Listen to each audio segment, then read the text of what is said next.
Hi there! It's another day. It's another Arcivils day.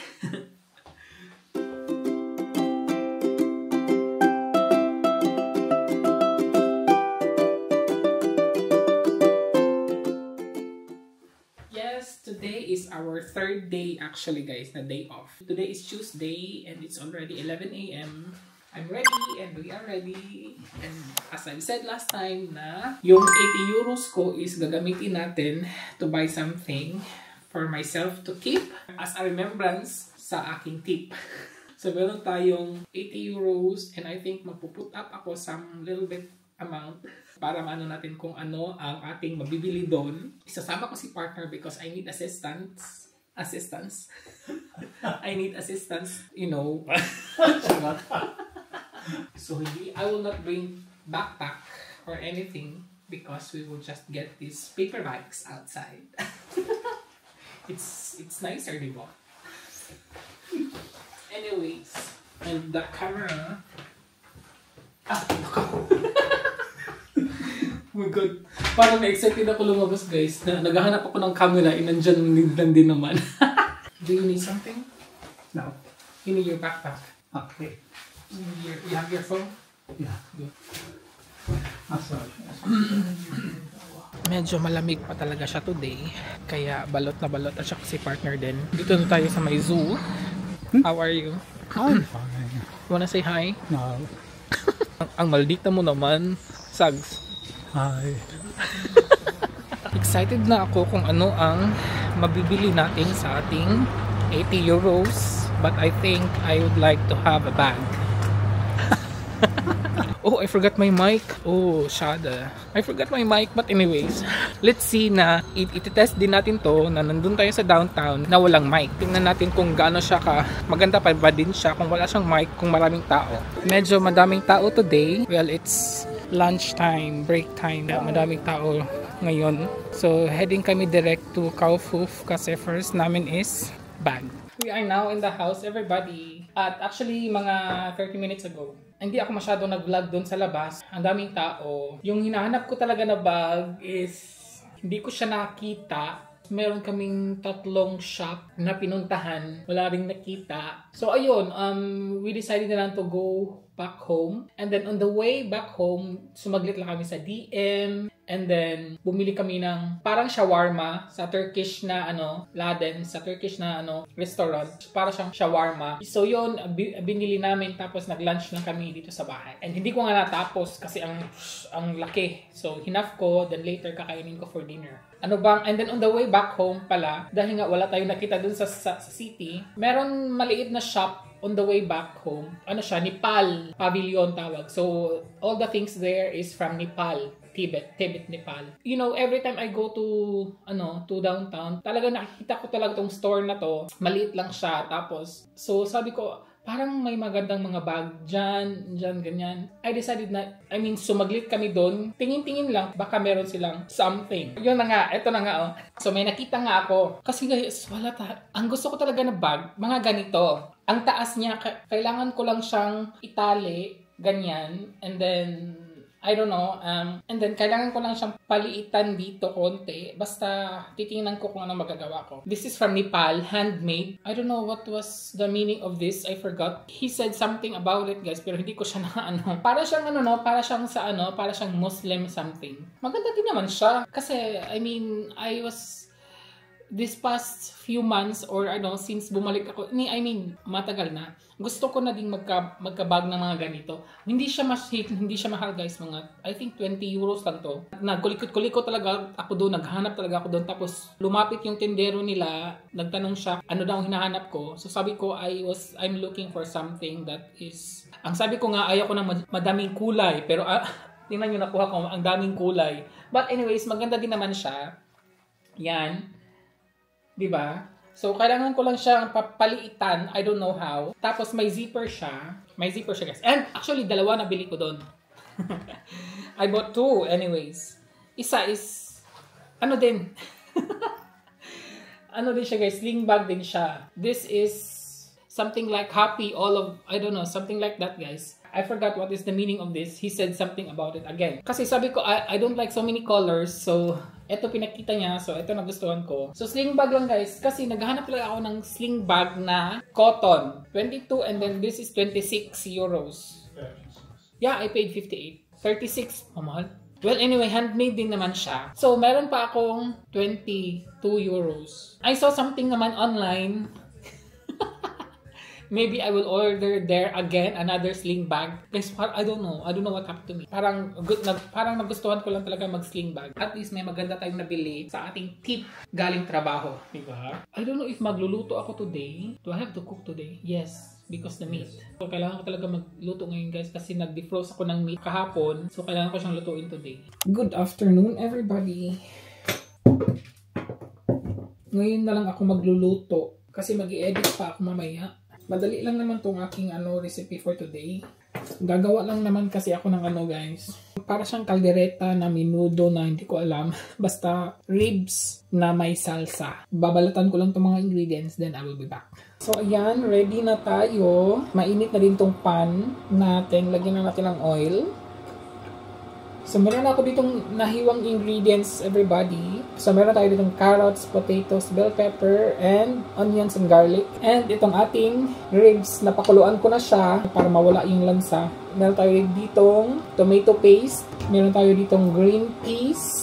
Meron tayo ditong pineapple. So, ang gagawin ko first, everybody, is ipa-fry ko muna ang carrots at saka potatoes. Hindi siya masyado mainit pa. So, i-fry ko sila first para maganda yung natin. So, hanggang mag-brown lang muna to sila. Ayan, medyo nag-brown na siya each side. Ayan, may brown na tayong nakikita. So, pwede na natin yan kunin. Lagyan lang natin sa set aside lang muna natin. So, isusutayin na natin yung ating onions and garlic.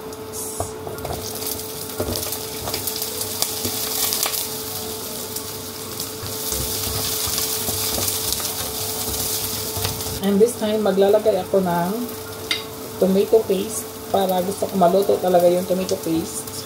Ita-fry natin siya. Ayan, mga ganyan lang. Lulutuin natin siya ng maigi. Para siyang may roasted, guys. Ang bango niya. Yung parang lutong-luto na talaga yung tomato paste. Tsaka ko ilagay yung ating pork.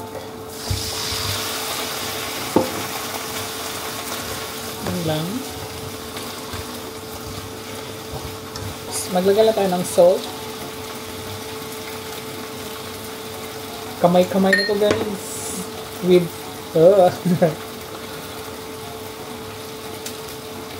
yan. Maganda magluto pag, diba? Papaanohin ko muna siya, parang papupsan.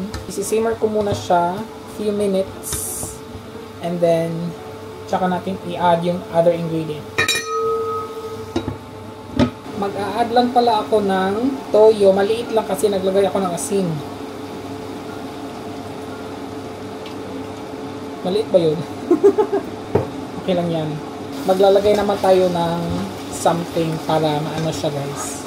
Gusto ko kasi lumambot yung yung meat. Maglalagay ako ng sabaw ng pinya.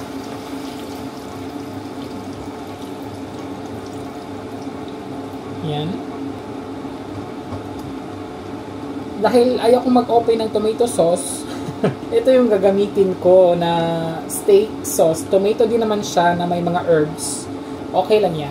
So, kahit anong makikita nyo na mga na may mga, kahit na, basta tomato sauce, yun. Pwede yun guys. Walang pakialaman dito. Yan. Hindi naman masyado marami. Ang lang. Pampa-taste lang. Maglalagay lang ako ng tubig, bagong kulo. Hindi ito lahat ha. Maliit lang. Pang lang siya guys. Yan. Kasi papakuluan to siya hanggang lumambot yung laman ng luto. Papalambutin lang talaga natin tong We will let it simmer for about maybe 30 minutes. I don't know. We will see. Ayan. Medyo nag-ano na siya guys. Malambot na siya pero kailangan pa talaga siyang Gusto ko kasi yung parang hiwalay na yung buto sa laman. Ilalagay ko na lang tong ating bell pepper para mas, at saka itong ating other vegetables. Tsaka ang ating, ang dami nito pero green beans. Ang dami niya. At maglalagay na din ako ng pineapple. Kuha ka ng bagong kutsara para hindi siya mag-mix. Yan. Maglalagay ako ng ganitong pepper kasi masarap siya kaysa yung powder.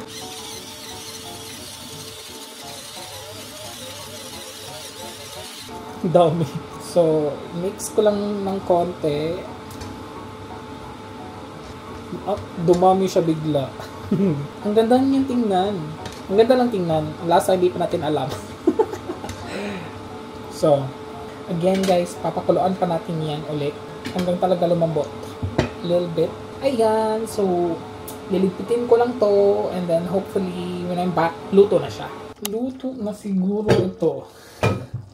Nakapag change outfit na tayo. I think guys, it's already cooked. Oh my god. Ang meat is malambot na. I think kakain ito si partner kasi medyo manamis-namis because of the pineapple. Kakain si partner nito.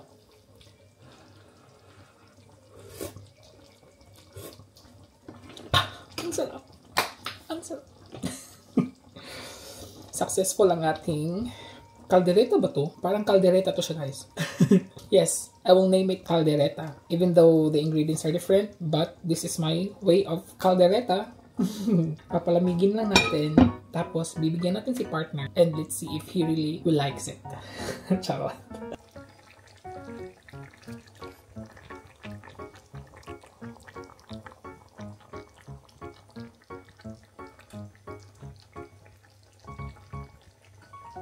Kukuha lang tayo ng konti guys kasi ipapatikim natin kay partner. So dapat ang kukunin ko is yung walang masyadong fat. Kasi alam niyo naman minsan, ito na lang kasi maliit lang tapos isang slice lang talaga siya.